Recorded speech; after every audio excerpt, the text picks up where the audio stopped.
આજે આપણે વાત કરવી છે ઓસ્ટ્રેલિયામાં લેવામાં આવેલા એક મહત્વના નિર્ણય વિશે। બાળકો માટે સોશિયલ મીડિયા પર ઓસ્ટ્રેલિયામાં પ્રતિબંધ મૂકવામાં આવ્યા છે। 16 વર્ષથી નાના બાળકો માટે સોશિયલ મીડિયા પર પ્રતિબંધ મૂકવામાં આવ્યા છે, ત્યારે ઓસ્ટ્રેલિયામાં આ અંગેનું બિલ પણ પસાર કરવામાં આવ્યું છે। જાન્યુઆરી 2025 થી તેના અમલીકરણની શરૂઆત કરી દેવામાં આવશે, ત્યારે 1 વર્ષમાં સંપૂર્ણ પ્રતિબંધનો અમલ પણ કરી દેવામાં આવશે। અનેક જે સોશિયલ સાઇટો છે તેની વાત કરવામાં આવે તો ઇન્સ્ટાગ્રામ, ફેસબુક અને એક્સ જેવી અનેક સાઇટ્સ પર પ્રતિબંધ મૂકવામાં આવશે। સાથે જ સ્નેપચેટ, ટિકટોક જેવા પ્લેટફોર્મ પર પણ યુટ્યુબ લૉગિન કરી શકાશે। પ્રતિબંધમાંથી બાકાત રાખવામાં આવ્યું છે યુટ્યુબને, પરંતુ અન્ય જે સોશિયલ સાઇટ્સ છે તેમાં બાળકો લૉગિન નહીં કરી શકે। કંપનીને 320 લાખ અમેરિકન ડોલરનો દંડ લાગશે, ત્યારે બાળકોએ લૉગિન કર્યું તો કંપનીને 270 કરોડ રૂપિયાનો દંડ લાગી શકે છે। ત્યારે સોશિયલ મીડિયા સાઇટ્સ અને તેનો વિરોધ કરી રહી છે, પરંતુ કોમ્યુનિકેશન મિનિસ્ટર મિશેલ રોલેન્ડે ઓસ્ટ્રેલિયન સંસદમાં વિશ્વનું પ્રથમ આ પ્રકારનું બિલ રજૂ કર્યું હતું। જોકે આ બિલ અનુસાર સુરક્ષા નક્કી કરવાની જવાબદારી તેમના એટલે કે બાળકોના માતા પિતાની જગ્યાએ સોશિયલ મીડિયા પ્લેટફોર્મ પર રાખવામાં આવશે। સોશિયલ મીડિયા ઘણા યુવા ઓસ્ટ્રેલિયનો માટે હાનિકારક હોઈ શકે છે। તેમણે સંસદમાં જણાવ્યું હતું કે 14 થી 17 વર્ષની વયના લગભગ 66% ઓસ્ટ્રેલિયનોએ ખૂબ જ હાનિકારક સામગ્રી મૂકી છે, ઓનલાઈન જોઈ શકાય છે, જેમાં ડ્રગ્સનો પણ ઉપયોગ થાય છે।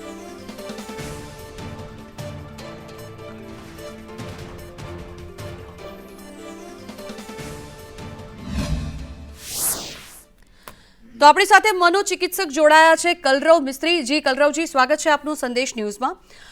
પૂછવા આપને હું સૌપ્રથમ એ માંગુ છું કે ખૂબ જ મહત્વનો કહી શકાય એવો નિર્ણય ઓસ્ટ્રેલિયા અત્યારે કરવામાં આવ્યો છે કે જે બાળકો છે, જે સોશિયલ મીડિયા પર સતત બાળકો એક્ટિવ રહેતા હોય છે।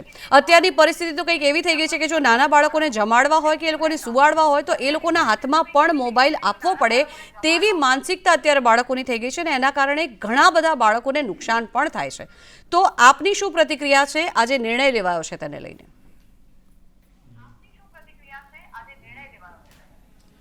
આજકાલ આપણે વાત કરીએ છીએ કે નાના બાળકો નાની નાની વાતમાં ગુસ્સો થાય, ચીચીડાપણું કરે, વડીલોની સામે તોછડું વર્તન કરે, સફેદ જૂઠ બોલે અને વિવિધ પ્રકારનું હિંસક અથવા તો અહિંસક વર્તન કરે છે। આની પાછળનું કારણ એક જ વસ્તુ છે કે મેક્સિમમ બાળકો છે એ પોતાનો ટાઈમ કેવા વાતાવરણમાં ગુજારે છે અને તેની આસપાસના કેના સાથે કોન્ટેક્ટમાં છે તેના ઉપર ખૂબ જ તેની નિર્ભરતા કરે છે।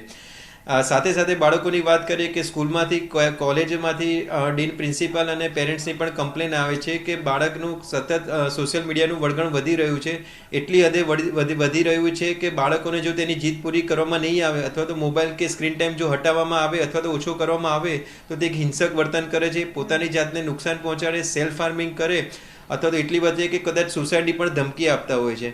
આ બધી પાછળનું એક જ તારણ WHO ઓફિશિયલી ડિક્લેર પ્રમાણે અને માનસિક આરોગ્ય સંસ્થા પ્રમાણે એવું રિસર્ચ પણ એવું જ કહે છે કે જેટલા બાળકો મેક્સિમમ ટાઈમ પોતાના સોશિયલ મીડિયામાં ગુજારે છે એમાં તે કોઈપણ પ્રકારની આવી રીતે હિંસક પ્રવૃત્તિવાળી અથવા તો કોઈપણ પ્રકારના જે એપ્સ હોય છે, ગેમિંગ ડિસઓર્ડર હોય છે, તેની માનસિકતા તેમના વર્તન ઉપર થાય છે અને તેના માનસિક સ્વાસ્થ્યને કારણે તે એન્ઝાયટીનો શિકાર, ડિપ્રેશનનો શિકાર અથવા તો વિવિધ પ્રકારના ઓટિઝમ અને ADHDનો શિકાર બની શકે છે।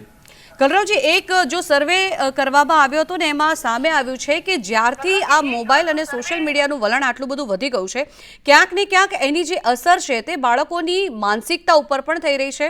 પરિવારમાં તે લોકોને સમય પસાર કરવો ગમતો નથી, બહારની ખેલકૂદની દુનિયાથી ક્યાંક ને ક્યાંક બાળકો અળગા થઈ રહ્યા છે અને માત્ર સોશિયલ મીડિયામાં પોતે વધારે કનેક્ટ રહે છે। જો કે એની અસર એ લોકોના ભવિષ્ય ઉપર, એ લોકોના ભણતર ઉપર પણ થતી જોવામાં આવી રહી છે।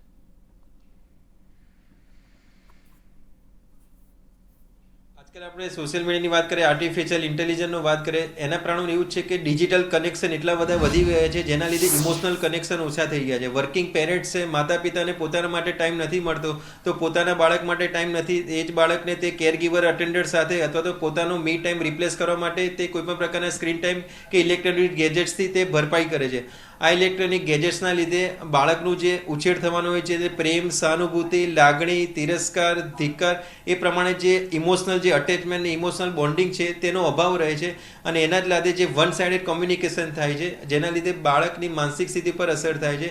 અને આપણે જોઈએ છીએ કે જે 14 કે 16 કે 18 વર્ષના બાળકો છે તેની જૂથપૂરી કરવામાં ના આવે તો તે બીજા બાળકને ધક્કો મારી દે. એટલી હદે જોયેલા છે કે કોઈ બાળકનું ફ્રેક્ચર થઈ જાય, બચકા ભરીને આવે. આપણા અહીંયા ઇન્ડિયામાં કે ગુજરાતમાં કે અમદાવાદમાં ગન કલ્ચર નથી, પણ આપણે રોજના રોજ સોશિયલ મીડિયા પર જોઈએ જ છે કે ઓસ્ટ્રેલિયા, યુએસએ, કેનેડા કે દરેક બાહ્ય કન્ટ્રીઓમાં કોઈ પણ બાળકે ગન કલ્ચર છે, નાના બાળકે બીજા ગનથી ઉડાવી દે. આ બધાનું પાછળ ગેમિંગ ડિસઓર્ડર તો કંઈ ના કંઈ સોશિયલ મીડિયા એડિક્શન છે કે જેમાં સોશિયલ મીડિયાના રવાડાને લીધે એ લોકોને ઇમોશનલ કઈ રીતે વેન્ટિલેટ કરવું.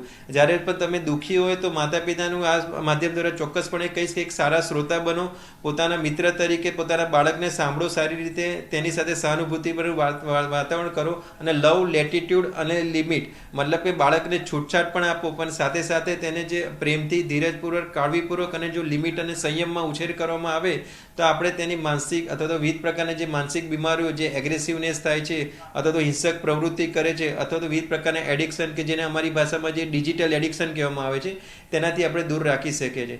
તેટલા જ માટે આજે નક્કી થયું છે કે અમદાવાદમાં, ગુજરાતમાં દરેક જગ્યાએ ડિજિટલ ડિટોક્સ ક્લિનિક ચાલુ થાય કે જ્યારે તમારું બાળક અથવા તો કોઈ પણ યુવા પેઢી આ ડિજિટલ કે સ્ક્રીન ટાઈમ કે સોશિયલ મીડિયાનું વળગણ હોય તો પ્રોપર પ્રકારની એની સાયકોલોજીકલ હેલ્પ મળે અથવા તો પ્રોફેશનલ હેલ્પ મળે કે સ્ક્રીન ટાઈમ તેનો ઓછો થઈ જાય અને મેક્સિમમ ટાઈમ તેના માતા પિતા, ફ્રેન્ડ્સ, કલીગ્સ, મિત્રો, શિક્ષકો પાસે અથવા તો જે એન્વાયરમેન્ટલ થેરાપી કહે છે જેમાં તમે યોગા એક્ટિવિટી અથવા તો કોઈ રમતગમતની પ્રવૃત્તિ અને ફિઝિકલ એક્ટિવિટી કરી શકો કે તમારે જે આખા દિવસનું ફ્રસ્ટ્રેશન છે તે પોઝિટિવલી ચેનલાઇઝ થાય, તમારા સ્વભાવ ઉપર અસર ના થાય અને તમારા શરીર ઉપર અસર ના થાય અને તમારું માનસિક સ્વાસ્થ્ય સ્વસ્થ રહે.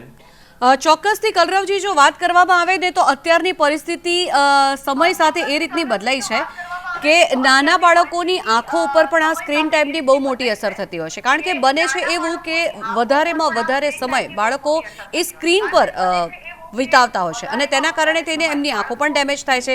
ક્યાંક ને ક્યાંક એમના વિચારોમાં, એમની માનસિકતાઓમાં પણ એની ઝલક જોવા મળતી હોય છે.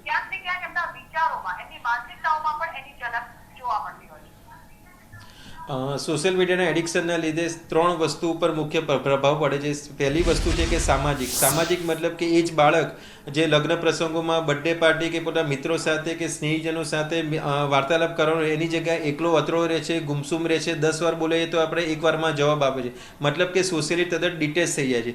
બીજી વસ્તુ કે ઇમોશનલ કનેક્ટિવિટી, મતલબ એ જ બાળક કન્ટિન્યુઅસ તે સોશિયલ મીડિયામાં રહે છે જેના લીધે સામેવાળા મતલબ કે મારા ફ્રેન્ડ્સે કેટલી લાઇક્સ આપી, કેટલા કોમેન્ટ્સ આપ્યા, મારા કેટલા ફોલોઅર્સ છે, મારા કેટલા ઇન્ફ્લુઅન્સ છે, એના લીધે તેનો હાવભાવ પ્રતિભાવ વધારે છે અને પોતાની જે સેલ્ફ એસ્ટીમ છે, જે પોતાનું સેલ્ફ કોન્ફિડન્સ છે એ લોકોનું લાઇક્સ અને કોમેન્ટ ઉપર ડિપેન્ડ થઈ જાય છે. મતલબ કે એ જ માણસ મેક્સિમમ એન્ઝાઇટીનો શિકાર બને છે, લોનલી બને છે, હતાશા, નિરાશા અને એટલી હદે કે તેને સુસાઇડના પણ વિચારો આવે છે જો મને કોઈ સારી રીતે પ્રેઝ ના કરે કે કોઈ મારા ઉપર વખાણ ના કરે.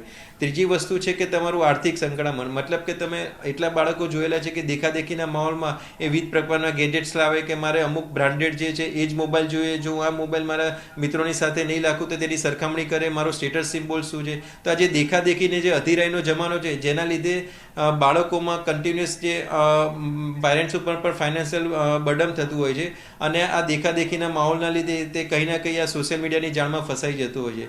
તો આ માધ્યમ દ્વારા ચોક્કસપણે કહીશ કે તમે પોતાનું સેલ્ફ એસ્ટીમ, દરેક માણસ પોતાની આગવી રીતે તેનામાં કેલિબર હોય છે અને પોતાનું સેલ્ફ કોન્ફિડન્સ એટલે રાખો કે આપણે બીજા ઉપર નિર્ભર ના રહીએ અથવા તો સોશિયલ મીડિયા ઉપર નિર્ભર ના રહીએ.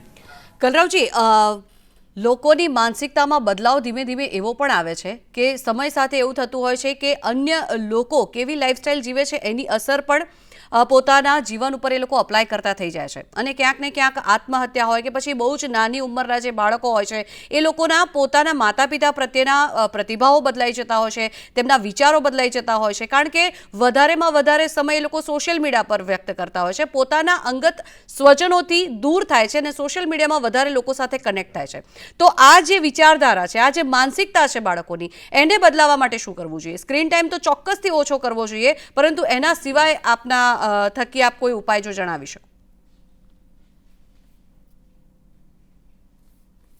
ટેકનોલોજીથી આપણે દૂર નથી જઈ શકવાના. આગળ જતાં આર્ટિફિશિયલ ઇન્ટેલિજન્સનો જમાનો આવશે, ટેકનોલોજી આજ આપણને મદદરૂપ થઈ શકે પણ આની સાથે સાથે તેના જે હેઝાર્ડ છે તેને આપણે દૂર રહેવું પડશે. તમને જાણતા નવાઈ લાગશે કે ઘણા બધા યંગસ્ટર્સ છે 14, 16, 18 વર્ષના બાળકો અમારી સાથે આવે છે કે જેવું કહે છે કે સાહેબ હું સખત ફ્રસ્ટ્રેટ છું, ડિપ્રેશન છું, કોઈ વાર્તાલાપ માટે પેરેન્ટ્સને પણ ટાઈમ નથી, મિત્રોને કહીશ તો એ મારા વિશે શું વિચારશે. એના લીધે તે આર્ટિફિશિયલ ઇન્ટેલિજન્ટ અને ચેટબોટ દ્વારા how to get rid from the depression, હતાશામાંથી કઈ રીતે બહાર આવવું એવું ઓનલાઈન સર્ચ કરે છે. અને ઓનલાઈન સર્ચમાં ઘણા બધા ડિસ્ટ્રેક્શન આવે છે કે તું ચિંતા ન કર, આ પ્રકારનું વ્યસન કરતો તને ટેમ્પરરી આરામ મળશે, આ પ્રકારના ઓનલાઈન ફ્રેન્ડ્સ બનાવે, ડેટિંગ એપનો ચેટ કરે, ચેટિંગ બૂટ કરે, તું ગેમ રમ, ડિસ્ટ્રક્ટિવ વાળી ગેમ રહીને ફ્રસ્ટ્રેશન કાઢે.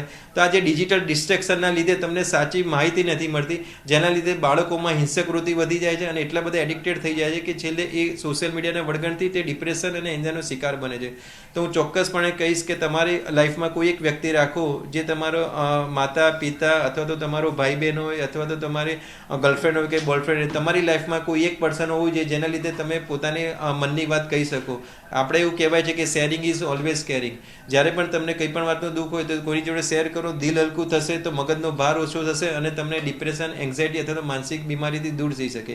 એવું નહીં કે તમે કોઈ નવા ફ્રેન્ડ્સ બનાવો ઓનલાઈન ગેમિંગ રણીને અથવા તો ડિજિટલ કોઈ પણ પ્રકારના મગજ ડિસ્ટ્રેક્ટ કરવા માટે આપણે સોશિયલ મીડિયાનો ઉપયોગ કરીએ. જો આ પ્રકારની વર્તણૂક અને અથવા તો સોશિયલ કનેક્શન અને ઇમોશનલ કનેક્શન વધારવામાં આવશે તો આપણે આગળ જતાં ટેકનોલોજી ઇન્ડ્યુસ જે મેન્ટલ હેલ્થ પ્રોબ્લેમ્સ આવવાના છે તેને આપણે અટકાવી શકીશું. એટલે ચોક્કસથી આપ એવું કહી શકો કલરવજી કે જે રીતે અત્યારે આત્મહત્યાના કેસ વધી રહ્યા છે, નાના નાના બાળકો જે છે એ લોકોમાં એન્ઝાયટી વધી રહી છે અને સાથે જ ડિપ્રેશનનો શિકાર જે બાળકો બની રહ્યા છે, જે વસ્તુના કારણે થઈને એ લોકો ડિપ્રેશનમાં આવે છે, કદાચ સતત ઉપયોગ પણ એનો જ થઈ રહ્યો છે. એટલે કે સોશિયલ મીડિયાના કારણે થઈને જ બાળકો ડિસ્ટ્રેક્ટ થતા હોય છે અને સતત સમય વિતાવવાનો પણ સોશિયલ મીડિયા સાથે થતો હોય છે, એવું કહી શકાય. એવું WHO બી તારણ કર્યું છે અને સંશોધને બી તારણ કર્યું છે. એને ઇમોશનલ રેગ્યુલેશન થેરાપી કહે છે.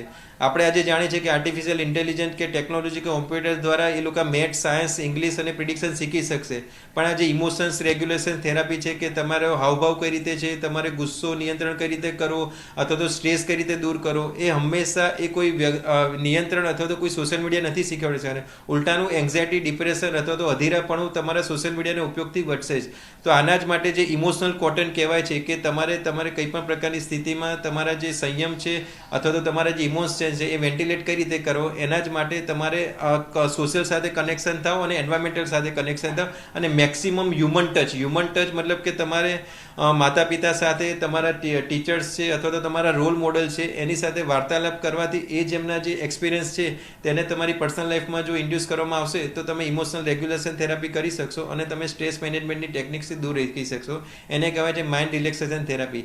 એટલા જ માટે એવું કહેવામાં આવે છે કે યોગા છે, થેરાપી છે અથવા તો જીમ છે, વોકિંગ છે, સાયકલિંગ છે, કોઈ ફિઝિકલ એક્ટિવિટી તમે કરો કે જેના લીધે તમારું જે ફ્રસ્ટ્રેશન છે તે પોઝિટિવલી ચેનલાઇઝ થાય અને તમે આ જ પ્રકારના સોશિયલ મીડિયાના દૂષણોથી આપણે દૂર રહી શકીએ અને આપણું માનસિક સ્વાસ્થ્ય સારું રહે.